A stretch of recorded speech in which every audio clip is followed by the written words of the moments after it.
How to remove account from Messenger. Hey everyone, welcome back to the channel.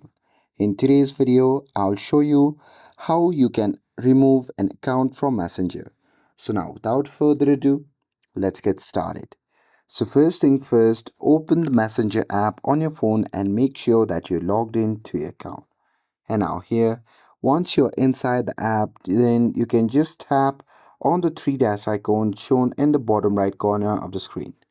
And now here, once you are on the menu section, just tap on your profile name which can be seen at the top. And here, once you tap on it, you'll be prompted to the page where you can switch your account.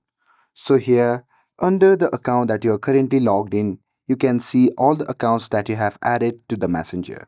So here, to remove account from Messenger, you simply have to swipe left to that particular account, and here once you do that, you will see a delete icon. So here just tap on it, and here once you tap on it, the account will be removed from the Messenger. And that's it.